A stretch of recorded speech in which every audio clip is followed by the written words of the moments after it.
may butag sa tanan. O ayok nga katong mensahe sa awit inod ito siya sa tuwa kinabuhi. Asa man kita niya ginabutang sa tuwa trabaho o sa man itong ginhimo. Ang iyagit iya nga pangalan o gid ang mahimaya. Acts 17:20-20. Ang Acts chapter 17, mao kini siya ang second missionary journey ni Apostle Paul. O nasayad kita nga sa mission work ni Paul sa iyang pag trabaho, sa iyang pag-adto sa mga lugar. Si Satan nagapangita gid pamaagi nga mundang siya. O nagagamit siya ang mga tao sa pag-persecute sa kang Paul. O sa iya nga paghimo din nga bulhaton, he founded churches in Philippi, Thessalonica, and Berea. No, kini nga mga lugar nailani siya karon nga Greece. No? O makita na to sa kini nga mga lugar si Apostle Paul, GBIBI o gikauban niya ni nga time sila Luke, Silas, and Timothy. Gibiyaan ni Paul sila Silas, Timothy, Luke sa Berea o si Paul niadto siya sa Athens. No? Sa pag-adto niya sa Athens, maybe mao kini siya ang pinakaubos siguro sa iyang kinabuhi. No? O din sa Athens, si Paul nagulat siya kang Silas o kang Timothy nga mo uban siya no? Sa paghimo sa bulaton sa Ginoo. Pero sa kini gayon si Paul gigamit siya sa Ginoo sa paghatag, pagwali o pinaka-importante siguro no, usa sa pinaka-importante nga mensahe nga iyang giwali nga makita nato nga na-record kini siya sa verses 22 to 31. O ang sermon ni Apostle Paul dito kini siya sa Areopagus Court, no, sa Athens. Ang iyang sermon ni time getting to know the unknown God. No? Tungod kay nakita ni Apostle Paul nga dinhi sa Athens, thousands of gods na dinhi. O dinhi gi-explain ni Apostle Paul, dinhi gi-wali ni Apostle Paul nga atong mabalaan ang Ginoo, no? Now karon nga buntag ang ato ang mensahe nagisgot knowing the unknown God, no? Og dinhi sa Acts chapter 17:22-24 nga sulat ni Apostle Paul. How can you know God who is knowable?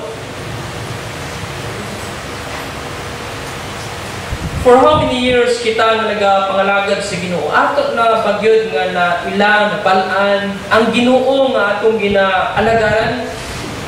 Kinsa siya o unsa siya sa ato nga kinabuhi. Kabalo mo ang paghibalo sa Ginoo, wala ka na siya nagamatter kung 20 years ka na sa pagpangalagad sa Ginoo, nga nahimo ka anak sa Ginoo.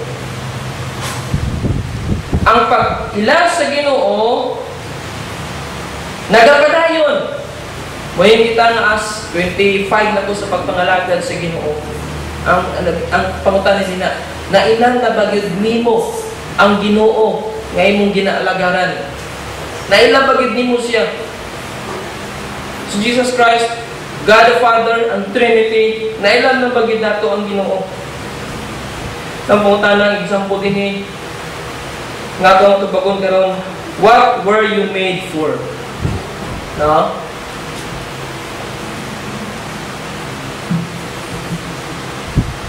Gihimo kita sa Ginoo, giluwas kita sa Ginoo para asa. No? Nakapangutana pa kita niya na giluwas kita sa Ginoo for what purpose? Unsa nga tumong sa Ginoo nga nung giluwas kita niya? Siyempre suro ang atong nabalaan tungod kay makasasala kita. No? Ang atong nabalaan nga we are sinners sinners. That's why nga si Jesus Christ miani sa kalibutan sa pagluwas kanato. Kabalo mo ang pinaka-rason yun nganong giluwas kita sa Ginoo, mao kini siya. You were made so that we might know God. Para mabalaan nato ang Ginoo. Mao kana sa gid ang purpose gid sa Ginoo. To become the Son of God, mi follow lang na siya. Going to heaven, our final home, mi follow lang na siya. Pero ang purpose sa Ginoo gihatagan kita niya og eternal life in order to know God. Mao kana siyang purpose nga nung nahimo kita Christian, in order to know God sa paghibalo sa Ginoo. Who allows us to know God? Wala si Jesus Christ. No? Ang nag-allow sa tuwa nga mahimo makabalo kita o mabalaan nato ang Ginoo si Jesus Christ. Si Jesus Christ mao ang gihimo ang gigamit sa Ginoo para kita mapasig-uli, no? Para ang atong relasyon sa Ginoo mapasig-uli. O dili lang ang relasyon nato sa Ginoo pasig-uli, kundi gihatagan kita sa Ginoo pinagi kang Jesus Christ o eternal life. Eternal life. Now, question din ni, what is eternal life?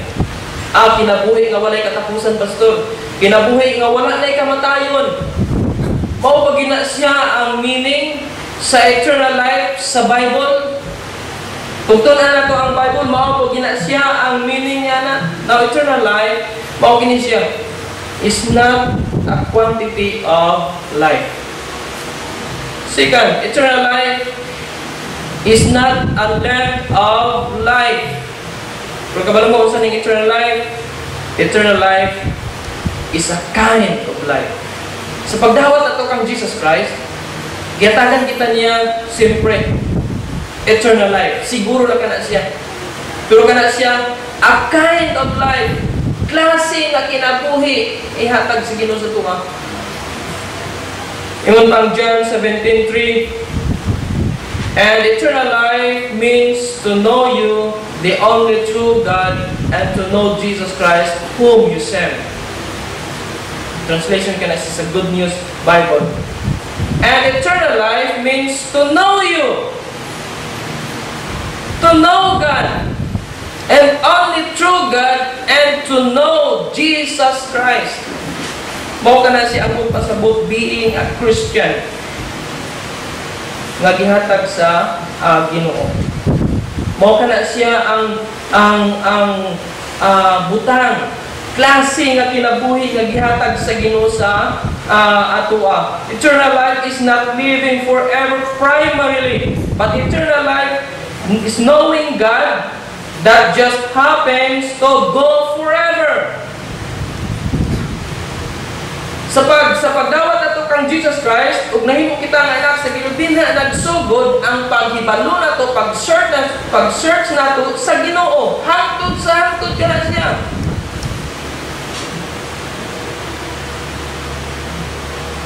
Ang atong ultimate goal dinhi sa kalibutan is not to have a good life. Siguro makaangkod o mga gwapong mga butang, mga kabutangan. Dili ka na siya sala, pero dili ka na siya mao ang atong goal nini nga kalibutan. Ang atong goal is to know God. To know God. After si Paul naluwas, that's why may kanta ni Mr. Green, I want to know you more. Magkikanta ka na si Brother Pope. Si Apostle Paul, after siya nga nagdawat ng Jesus Christ, wala na ilain nga goal siyang kinabuhi. Mao paghibalo sa Ginoo. Sa imo karon, sa kuha karon, after ikaw nga naluwas, after ikaw nga nagdawat ng Jesus Christ, unsa na ang imong goal? Na-change ba ang imong goal karon? Sa una nga, before ka nahimo nga na Kristohanon, mao kini ang imong goal, puro worldly. Puro para sa imong pagkulingon. Pero karon nga nahimo ikaw nga Kristohanon, unsa na ang imong purpose? Mao ba ang paghibalo sa Ginoo? O mao ka na siyang rason? Ganong gihimo kita sa Ginoo? Tungod kay gusto sa Ginoo nga ang iyang creation mo acknowledge siya, mo i-recognize siya.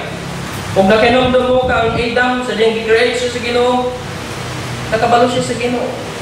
Naaslay gwapo nga fellowship dito sa Garden of Eden. O sa diya nakasala siya, katong nga fellowship, katong relationship, naputol kato siya. He was blinded to God. Ang ilang relasyon o gipahawa siya dito sa Garden of Eden. Kung kana siya nga relasyon, nabalik lang na siya, ma-restore lang ka na siya, pinaagi kang Jesus Christ. That's why niingon si Jesus Christ, I am the way. Kung sa'y sunod, the truth. Kung sa kana siya ang truth din ha. Truth about God. Being a Christian is being one who knows God.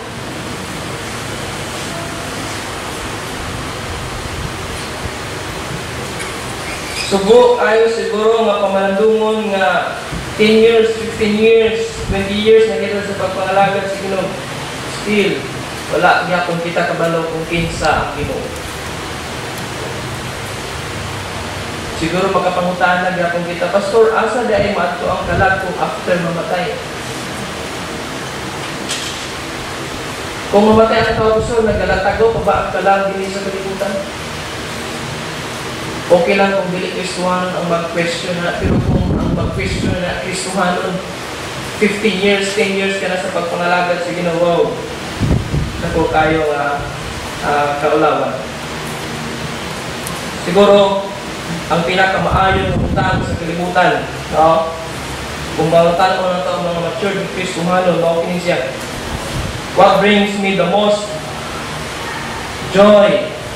Or mautanan kita sa imo unsang pinaka malipaayon, unsang pinaka the best thing sa imo sa kalibutan, sa imo karon.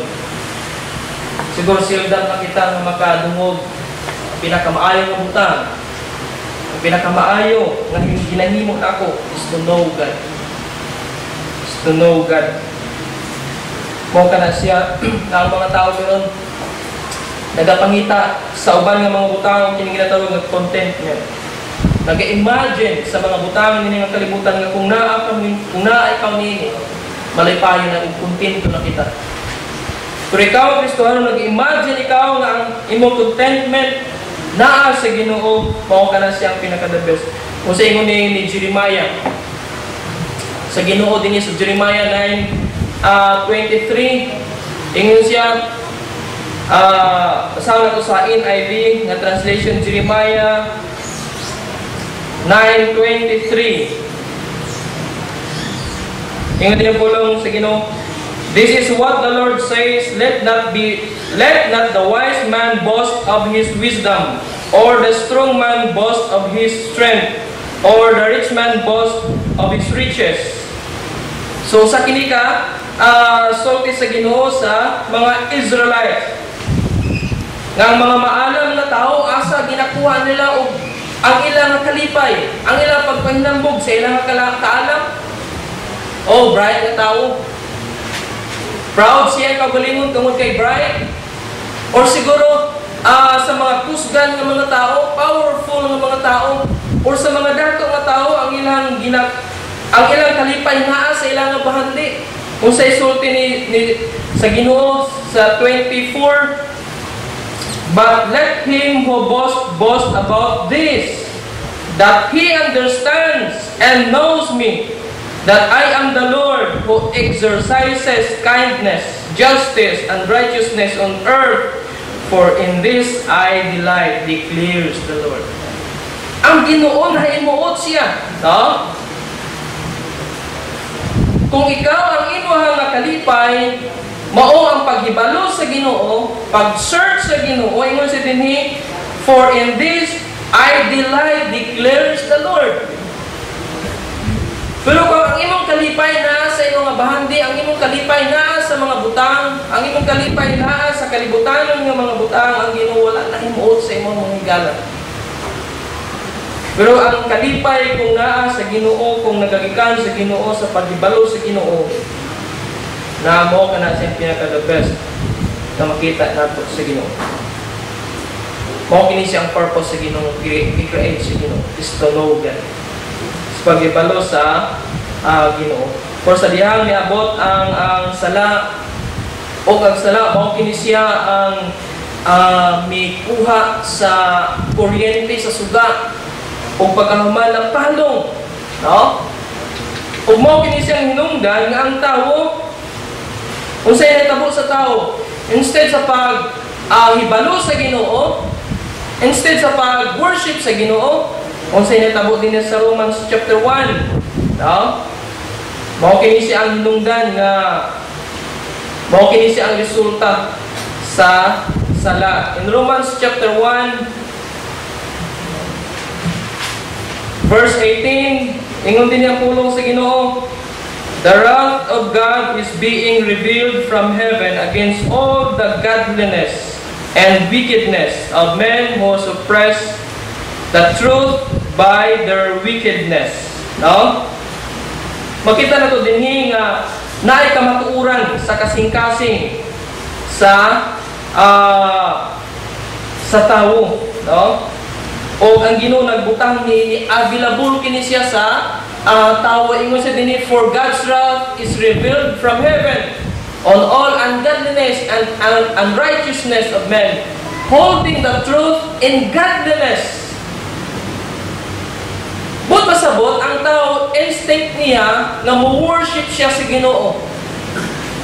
Pero ang kamatuoran na naa sa kasing-kasing sa tao, gigamit din niya sa mali nga pamaagi o sa mali nga object. Instead sa Ginoo siya mag-worship. Asa siya nag-worship? Gihimo niya ang Ginoo nga mga images. In verse 19, then ingon siya sa verse 19,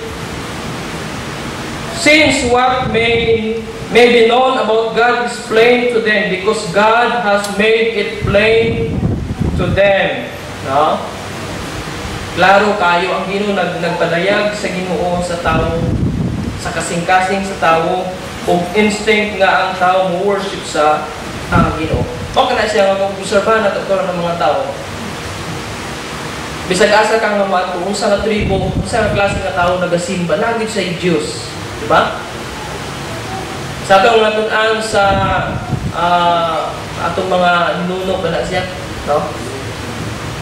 Nga ang atong mga ninuno sa una nagasimba asa man sa bulan, adlaw, kung sa mga kahoy, no? Bisag asa lang musimba sila. Instinct sa tao. Tungod kay ang Ginoo nagbutang ana sa kasing-kasing sa tao, truth. O kana na truth, naguba ka na siya tungod sa sala. O mao kini siya sa verse 20. Ingon ang Ginoo dinhi sa verse 20, for since the creation of the world, God's invisible qualities, His eternal power and divine nature have been clearly seen, being understood from what has been made, so that men are without excuse. Ang Ginoo nag-reveal sa iyang kagalingon sa duha ka pamaagi. Una, sa kamatuoran, truth, sa kasing-kasing sa tao. Ikaduha, ang Ginoo nag-reveal asa man, creation. Mao kini siya nga ingon sa dinhi, so that men are without excuse. No? Ingon ang tao sa atubangan siguro sa Ginoo sunod someday sa pag-judge. Lord, wala may nag-witness sa kuha. No? Wala rason ng tao kung okay makita niya ang creation. Ang kaanindot sa creation. Makapangutan ang tao na agyoy someone nga nag-create, hindi nga powerful. Kung mo ka na siya, nga i-search ka na siya sa tao. So, tungod sa sala, ang kamatuoran nga naa sa kasing-kasing sa tao nga mag-worship sa Ginoo, giguba kini siya, ug ang gihimo sa tao naghimo og mga images. No? Gusto nila nga magsimba sila sa makita nila, no? Nga mga tao. Okay. Ingon pa sa mga tao nila, mga maayo sila, professing to be wise, they become foolish. Then in verse 23, and change the glory of the incorrupt incorruptible God into a likeness of an image of corruptible man, and of birds, and four-footed animals, and creeping things. Nakita mo na siya. Ang tao wala sa gitudloan nga mag-worship sa Ginoo, pero na-worship ang tao sa Ginoo. Pero problema sa mali na object, sa mali na pamaagi. Pag mao kini siya hinungdan nga si Apostle Paul, nagwali siya may tungod sa unknown God. Kita ni Apostle Paul sa Athens nga naay mga siguro ribulto pag ginahimo nila nga mga Ginoo, gina-worship nila nga walay pangalan. Ang ilang ginabutang sa ibabaw to the unknown God. Tungod kay wala sila nakabalo kung kinsa kini nga Ginoo. Now sa Acts chapter 17, makita nato dinhi nga si Apostle Paul sa pag-abot niya sa Athens, nagwali dahil siya. Sa pagsuri-suri niya dito, sa dinhi nga klase ng syudad. Ingon pa dinhi sa 17, 16. While Paul was waiting for them in Athens, nag-refer kini kang Luke, Silas, Timothy, he was greatly distressed to see that the city was full of idols. Ang pang mga commentaries, thousands of idols. Maybe lahi ang forma, lahi ang pangalan. May mga langgam, may mga upat, ang tiil, ang hayop. Siguro may thousands na forma. Thousands of gods. Na-imagine mo na siya. Kini nga mga tao, mga religyoso nga mga tao, sa pagwali niya Apostle Paul, na upat ka butang nga makita nato dinhi. Na-contempt, no? Na naglagot ka ang Apostle Paul, na nag-try sa pagpatay siya ha. Ang uban usab nag-question kung sa may giwali nili nga tao, bago man nga pagtulunan. Ang katulungan ay tapos dali curiosity. Mao kini siya nga sa pagwali ni Apostle Paul sa palengke, naitawag yun o gidalagod si Apostle Paul sa korte. No, sa korte ito gisa gipawali. Katong nga mga tao, isa na bago nga pagtulunan ni dapat dalon kini nato dito sa asa si Apostle Paul nagwali sa verse 22. Paul then stood up in the meeting of the Areopagus court. Nagwali siya dito. Then ang ikapat nga tabot ni conversion kay nangaluwas, no, sa pagwali ni Apostle Paul din. Now kung tanaw na to, usa ka kamatuuran nga mabasa nato din that no matter how many gods a man has, no matter how much religious he has, if it never gets to the true God, then he never knows satisfaction.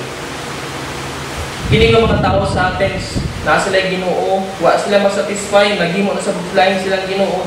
Nagapangita gid sila usa ka Ginoo nga mag-satisfy sila ha. Mao kana sa hinungdan nga daghan kay mga Ginoo sila.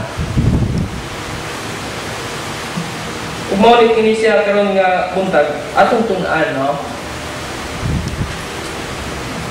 How to know the unknown God. Nakailan kita sa Ginoo. I know nga dili kini siya bag-o sa tuwa.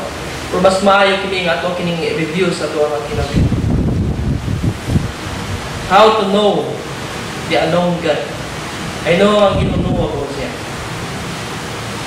Ang question ka ato karon, naay mo gid nabagid na ban-an ang Ginoo ngayon hindi na simba karon. Kinsa siya sa imong kinabuhi ug unsa iyang gihimo. Now number 1 nga himo na to how to know the unknown God by recognizing God is. Dinhi mag-start, no? Bot pasabot ni mao kini siya. Nagtuo ka na adunay Ginoo. Dili mo mabalaan ang Ginoo kung wala ka nagatuo nga adunay Ginoo. Di ba? So dapat ang first step unsaon sa pagibalo sa Ginoo nga dapat magtuo ka nga adunay Ginoo, tinuod nga Ginoo, buhi nga Ginoo. Sa ingon sa tinis sa verse 22.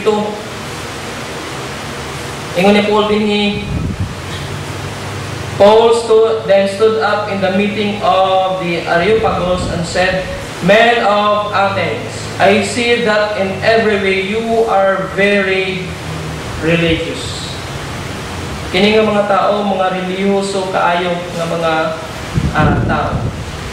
O dinhi walay problema, no, kang Apostle Paul. 90% or 95% sa mga tao sa Athens nagatuo nga adunay Ginoo. Mao kana sa hinungdan nga daghan kayo sila Ginoo. Siguro ang kini nga pamilya ang ilang Ginoo mo, kini ang ilang ginatuhuan nga Ginoo. Bisan ang mga Pinoy, ang kita nga mga Pilipino ginatawag kita nga Christian country. Daghan kita Ginoo, di ba? Ginoo sa inang Ginoo gani kanang daghan nay mga matay, no? Gina-describe nga mao kini siya nga Ginoo. There must be the belief that God is, no? Nga adunay Ginoo. Now si Einstein ingon siya may usa siya ka quotation nga gisulat siya. Anybody who did not believe in a cosmic power was a fool. Even si Einstein nagtuo siya nga aduna gi powerful nga naghimo sa universe. O ingon siya nga kung ang tao nagatuo o wala nagatuo nga adunay powerful nga naghimo sa universe, ingon siya was a fool. Right si Einstein, no? Sa pag-pronounce ni Einstein.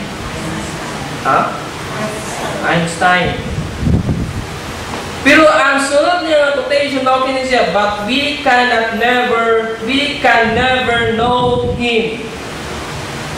Nagtuo siya nga adunay powerful nga nag-create sa universe, pero ingon siya, we can never know Him. Din siya nagkamali tungod kay pwede na ito pabalaan ang Ginoo. The unknown God. Nausay gingon sa pulong sa Ginoo sa Hebrews 11:6. Ingon pa ang pulong sa Ginoo sa Hebrews 11:6. And without faith it is impossible to be well-pleasing unto Him. For he that cometh to God must believe that unsa daw? He is. For he that cometh to God must believe that He is, and that He is a rewarder of them that seek after Him. Nagasimba kasi Ginoo din wala ka nagatuo siya, no? Ang first step mo kini siya dapat imong baluon o dapat tuuan nimo nga Ginoo buhi o Ginoo aduna siya. Pero pangunta na how about sa katong mga tao nga wala nagatuo sa Ginoo, mao kini siya ginatawag nga atheist. Why people are atheists? In Psalm 14, i-explain kini siya why some people are atheists. In Psalm 14, ingon pa din the fool hath said in his heart, there is no God. Walay Ginoo. No? The fool hath said in his heart, there is no God. Nga naman, una, they are corrupt. No?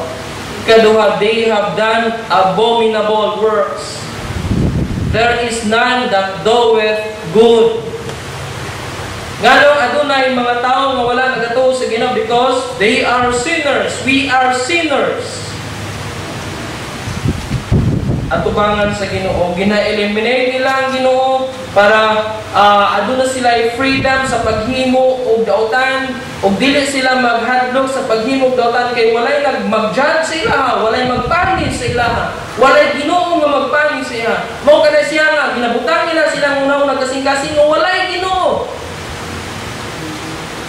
Tungod kay aduna kitay freedom para aduna kitay freedom sa paghimo og dautan, ug dapat wala kitay kahadlokan. Ug mao kini siya dinhi. Si Apostle Paul gi-present niya ang Ginoo. I perceive you are very religious. Yung sa din sa verse 23.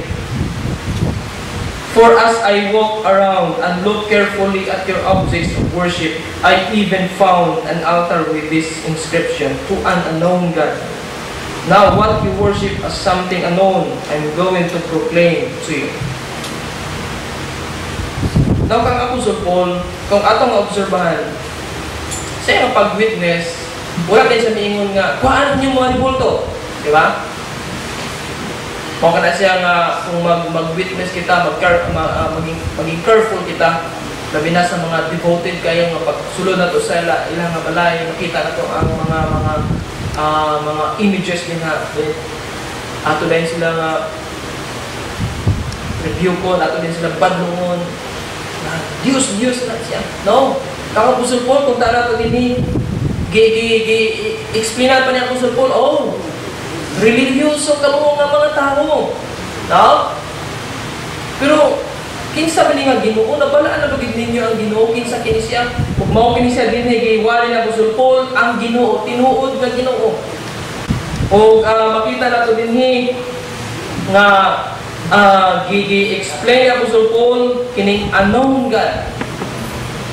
Kining ginatawag nga Ginoo nga buhi. Dapat why do you believe that there is God? I know nga ba kabalong ni why do we believe that there is a God?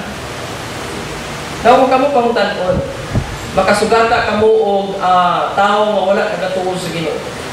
Unsa ka ang inyong nga irason? Nganong nagatuo man ka nga adunay Ginoo? Unsa ka ang ato nga ito ba? Una, because the law of cause and effect. Diba? Kung dalago ang universe, dili kini sa mo resulta ngayong ani kung walay cause. Kung tula na to, last prayer meeting man yata to, akong ipakita ang earth. No? Primero, makita itong dato kayong earth. Itapad siya sa uban ng mga planets, gamay ang earth. Itapad siya sa sun, gamay na kayong earth. Kita ka pila na dako ng star ang sun. Mali tayo kita. Kung aduna to kita dako kayo nga star. Batok sa sun. Kung makita na ito nga sa university ay tundok na lang ang earth. No? Usa ka kamatuoran that we are nothing in the sight of God. Pero kaya na ito ang gahong sa Ginoo. No? Ang mga planets nga wala nagakabangga, nga naa sila na nagaplastar siya. Makita na ito din the law of cause and effect. In Hebrews chapter 3 verse 4, for every house is built by some man. Nakasugata na baka mo og tao, ingon siya nga, gapo kaya ang mga balay. Ato tayo dito sa mga balay. Primero, mo kini siya nitago sa mga balay. Nagtapo kong kahoy, pagkasunod adlaw, pagbalik na ko, natukod na ang balay. Wala nagtukod, no? No, dili ka na siya hitabo, no? Kung siguro ang universe, may kita na may kalit lang. Diba, na theory niya na. Big Bang theory, no? Evolution ni Charles Darwin, no? O uban pa nga mga belief, no? In Hebrews 3:4, for every house is built by some man, but he that built all is God. The first cause is God. Ang cause mo ang Ginoo. So the law of cause and effect. Ikaduha, the law of intelligence or design. Ang design. Dahil maalam nga nag-design ni ini. Ingon ang Psalm chapter 94, 9 to 10. He that planted the ear, shall he not hear? He that formed the eye, shall he not see? Ang naghimo ba sa ato ang dalunggan, ang naghimo sa atong mata, wala ba siya kining mata, wala ba siya dalunggan, paano ka na siya nga itabo nga nag-create sa tuang wala siya niya, no? So makita na ito din nga ang ano nagato kita nga adunay Ginoo tungod sa kining design. Usahay makapungutan na gito nga ang tao pareha naman na buhok, na mata, na ilong, na bata, pero anong lahi-lahi ang ditagnaw, no? Anong lahi-lahi ito kung kilagot na kamilyon ng mga tao? Anong lahi-lahi ang ditagnaw? Kita ng mga Pinoy, siyempre layo, kahit sa Amerikano, no? Sa ilong pa ng daan, wala na. Pero kita ng mga Pinoy nga mga tingalig mga ilong, anong dili ang tapahan now? Makita na ito din na ang kaalam sa Ginoo, no? Ang kaalam sa Ginoo sa paghimo, sa pag-design niya sa tao. Pag-design niya sa tao.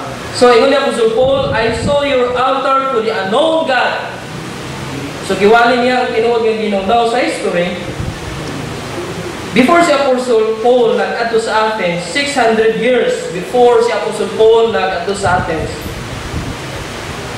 may usa ka gikahadlukan nga pangitabo, no? Plague. O kini siya nga plague, dili nila mabalaan asa naggikan upon sa anunggan. Mga tao, mga matay lang, no? So may usa ka tawo nga gikan sa Crete, no? Ang iyang pangalan si Epimenides or Epimenides. Nasi plano. In order nga mabalaan nato kung sa kini hinungdan o kinsa nga Ginoo ang nasuko, kinsa nga Ginoo nga himo nini, o para mapahilom nato kini siya Ginoo, dapat mao kini siya ang atong himuon. Nagkuha sila sheep, black and white nga karnero.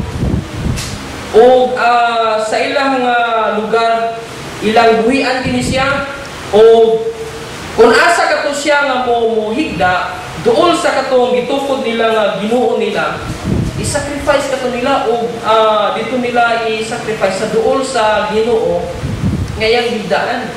So mao kana sa nitabo, siguro uban karnero naghigda dito sa katong gipanganlan nila nga Ginoo. Pero may mga karnero nga wala nagatuman, no? Nag-aadto sila sa lugar nga walay Ginoo o katong ilang gihimo.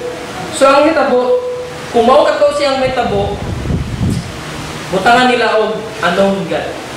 No? Walay pangalan kung wala sila kabalo kung kinsa siyang Ginoo. O nanapoy uban dito nga karnero nga nag-adto sa lugar nga walay Dios. Butang nila to the unknown God. I-sacrifice kato nila nga karnero. Kung mao kini siya nga nitabo dinhi nga adunay mga unknown God nga nabasa ni Apostle Paul sa kini nga mga lugar. I-explain niya Apostle Paul kinsa ang Ginoo, then ingon sa dinhi sa verse 23, for as I walk around and look carefully at your objects of worship, I even found an altar with this inscription, to unknown God. Now what you worship as something unknown, I am going to proclaim to you. Ang inyong Ginoo, wala ninyo nabalaan, pero magwali ko Ginoo nga dapat ito nga hibaluon. Mga mahan, mao kini siyang challenge ka natin karon. In 1 Chronicles chapter 28 verse 19, usa ka advice ni David sa iyang anak. Ug sa ato nga mga ginikanan, sa ato nga mga mahan, mao kini siya ang pinaka the best nga advice nga mahatag nato sa atong mga anak. To the parents, na unsa kining advice in 1 Chronicles 28:19. Iwan pa ni David dinhi. And thou, Solomon, my son, the first advice nga gihatag ni David kang Solomon. Wala siya miingon nga, okay anak, pag-eskwela gyud maayo kay para madato ka. No? Anak, pag tinarong gyud, kabalo mo unsang advice ni Solomon sa iyang anak? Solomon, my son, know this, Know thou the God of thy father. Know thou the God of thy father. Ibalua ang akong Ginoo. So, nag-advise na makita niya na sa itong anak. No, paano ka na siya? May tabo, paano ka na siya na itong himuon? Pinagi sa himo og example sa ilang. Ang problema din na kung kita nga mahal, kita nga parents, wala kita kabalo kung kinsa Ginoo nga itong mga servisyo. O kini siyang challenge din niya sa kinabuhi ni David. Ikaduha og last, adun tulog kini ka points nga atong tunan, but ato kini siyang tiwason next Sunday. Dili kita mag-end sa second point, how to know the knowing God, the unknown God. Second, by recognizing who God is. By recognizing who God is. Ang first step mo ito siya. Dapat nagtuo ka nga adunay Ginoo. Ikaduha, i-recognize nimo kinsa ang Ginoo ngayon mong ginaalagaran. Kinsa ang Ginoo ngayon mong ginaalagaran. In verse 24, ingon ka ni Paul bini, the God that made the world and all the things therein, He being Lord of the heaven and earth, dwelleth not in temples and made with hands. Doon kabutang i-describe ni Paul din sa Ginoo nato. Ug daghan pa siguro kung basa natong Bible, daghan pa kayo nga mabasa nato. Una din makita nato, God is creator. In verse 24, makita nato duha kabutang din nga nag-describe sa Ginoo. God is creator, made the world. The God that made the world. Ikaduha din ni. Now, may mga tao nga, mga audience sa Apostle Paul, nga mga tao nga wala lahi ang katuluduan. Example, kining Epicurean, no? Kining mga tao nagtuo that matter was eternal. Nobody made it. Kini atong makita, kini atong mahikap ang ilang pagtulunan nga naa kini siyang tanan. No? Kini nga mga butang. Dahil ikaduha din nga audience na naminaw kang Apostle Paul kini Stoics, no? Believe that God was everything and in everything. Natawag kini siya nga pantheism. That God could not create Himself. So, gi-explain din ni Apostle Paul nga ang Ginoo nako is creator. God is creator. Siya ang naghimo din nga tanan. Ang nitabo magud sa time o sa din sa Athens, sila ang naghimo sa Ginoo, no? Kung dili ka na siya pwede may tabo, then ikaduha din nga makita nato. Not only God is creator, but God is Lord. Ingon sa dinhi, Lord of heaven and earth, dwelleth not in temple made with hands. No? Sa duha ka butang nga makita nato dinhi mao kini siya. Now, wala kita nagatuo sa evolution. Nagatuo ba mo sa evolution? Ha? We don't believe in evolution. In Psalm 146, 5-6, Isaiah 40:12, 45 verse 18, Zechariah 12:1, Jeremiah 32:17, mao kini mga verses nga naga-describe ang Ginoo, gihimo niya ang langit ug ang yuta, ang universe. Naunsa ang belief sa evolutionist? Mao kini siya, number 1, no supernatural power created. Ikaduha, all creation is a matter of chance. Number 3, living matter comes from no matter. Number 4, intelligence, conscious, and moral judgment appears with no source. Mao kini siya ang belief sa kini nga grupo. But si Apostle Paul ingon siya dinhi, our God is creator. He created everything. Ang tanan nga makita nato dinhi. Ingon pang Genesis 14:19, last verse, and he blessed him and said, blessed be Abram of God Most High, possessor of heaven and earth. Ang gigamit ni possessor. Wala lang naghihimo sa Ginoo ang kalibutan. He owns it. He rules it. He is Lord sa kini nga mga butang. O ang nakamali sa mga tao tungod kinagahimo sila Ginoo o ginasimba nila ang Ginoo. Kana nga butang ang gihimo. O usa kana siya kadako nga idolatry tubangan sa Ginoo. Usa ka theologian nagsulti siya si Hodge. Ingon siya dinhi, idolatry is not only worshiping a statue of the false god. It is worshiping any representation of the true God. Ang pag-worship sa Ginoo, ang usa ka ang idolatry wala lang kini nagaisgot sa kining mga butang nga ginasimba o siguro mga images nga ginasimba. Anything. It is a worship, any representation of the true God. Dili lang sa mga images, kundi sa mga butang na naa sa tuwa nga mao kini siyang nagapuli sa pagsimba nato sa Ginoo. Ayog nga ato nga masabtan maayo mga Kristohan. Mao kini siyang challenge kanato. I-create kita sa Ginoo, giluwas kita sa Ginoo, yatagan kita sa Ginoo eternal life. Para mabalaan nato kung kinsa ang Ginoo. Mao kana siya ang atong ultimate purpose nini nga kalibutan. To know God. Kung kinawala ka na siya nga Bisaya sa diha ang sala iabot sa kalibutan.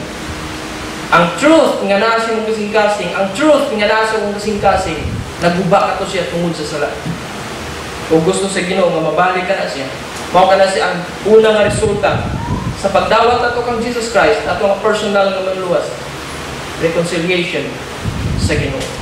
Mabalik nato ang ato nga relasyon sa Ginoo. Kung sa diyan mabalik na ang ato nga relasyon sa Ginoo, di na mag-start ang atong paghibalo sa iya. Ayaw nga ato nga pangunahuna magtapos kini nga topic nga i-change nato ang ato nga goals sa atong kinabuhi. Nga i-priority nato sa atong mga plano, sa atong mga desire ang paghibalo sa Ginoo. Ang paghibalo sa Ginoo. Kung daghang nga mga pamaagi kung saan nato sa paghibalo ang Ginoo, by reading His Word, by attending fellowship sa mga Kristohan, pagtuon sa pulong sa Ginoo, ato personal nga relasyon sa Ginoo. Importante ka na siya kung saan nato sa paghibalo sa Ginoo. Yamin akong tanan as we sing the song Knowing You, Jesus.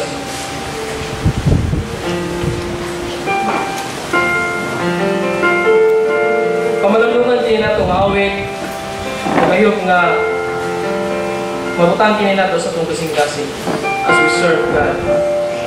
Ready? Sing.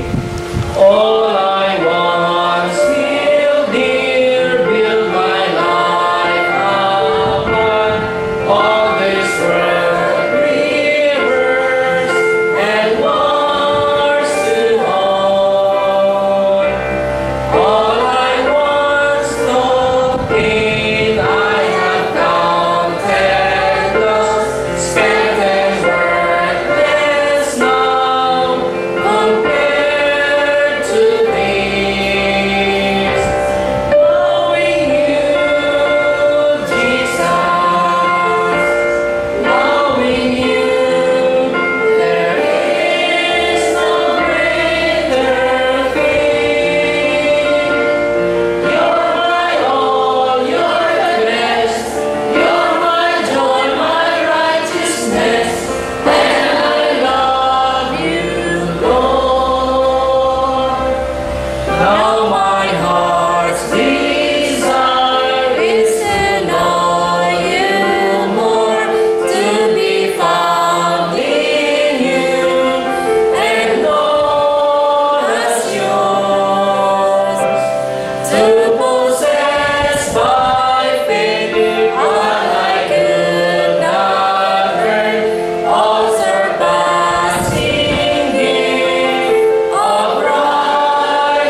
kawit ang break down the bread of life. Ito na ito sa first, second, third stanza. After any, prepare na ito ang tithes and offering. Ready? Sing. Brother